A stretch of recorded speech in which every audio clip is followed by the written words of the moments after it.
Hello everyone, Crimson Typhoon 7 back with another deck profile. This will be my first profile for the October 2015 Yu-Gi-Oh format, which is one of the favorite formats I've ever played, and it was the first regional I ever went to.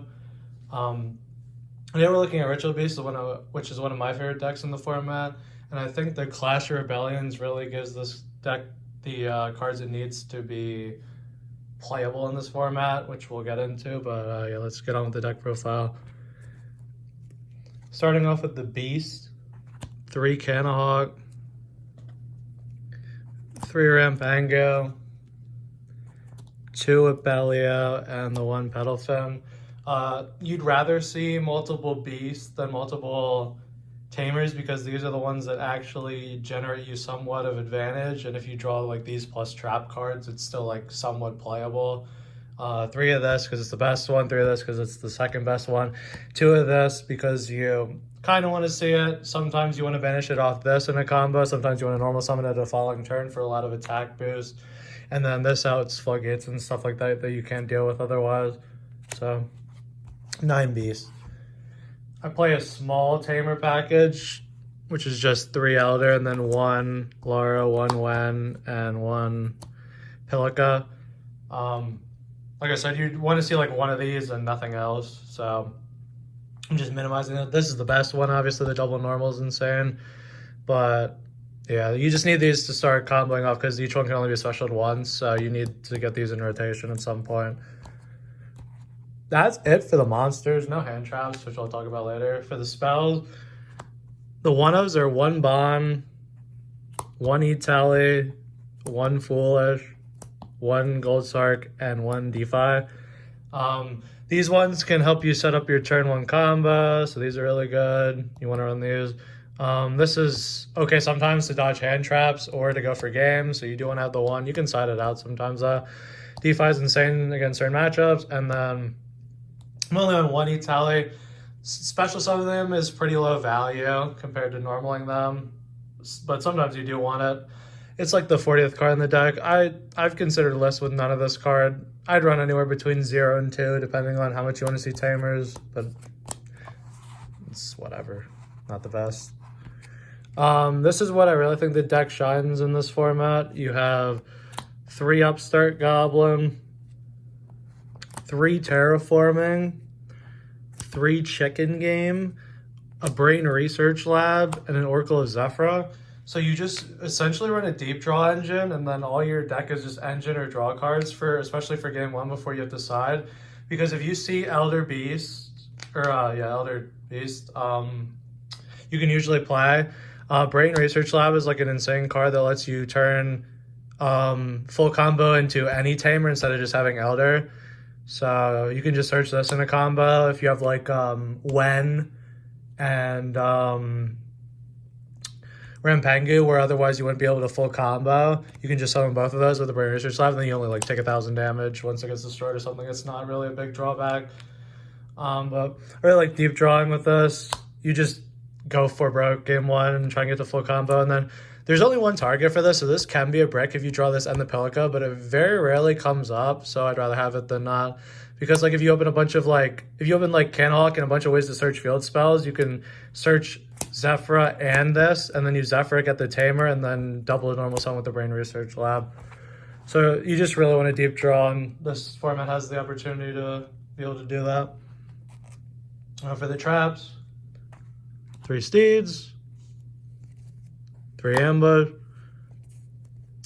1 Torrential, 1 Solemn, 1 Macro.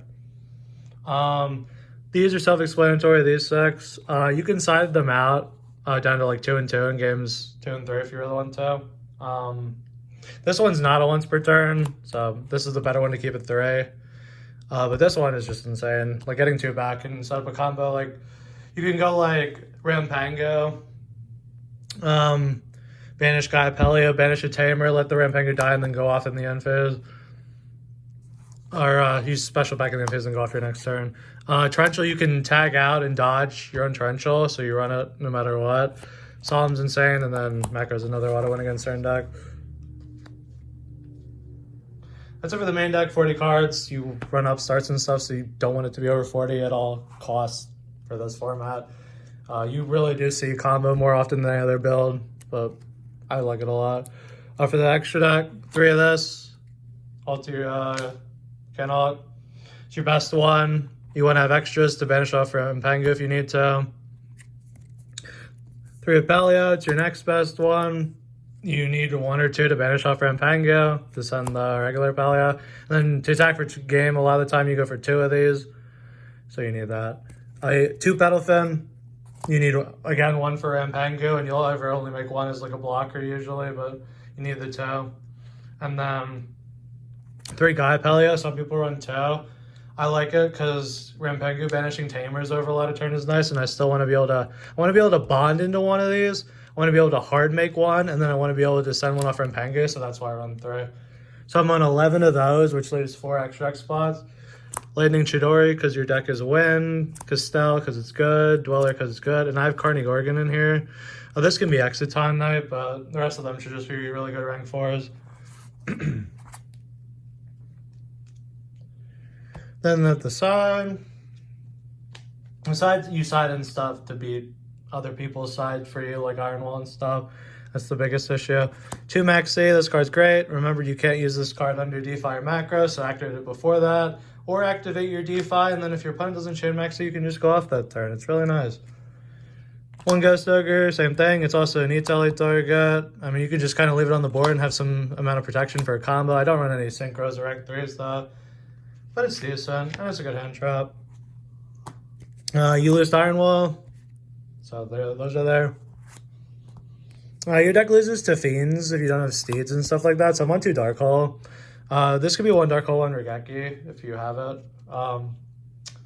But the self-nuke is not that big of a deal in this deck. Yeah, I just want generic removal.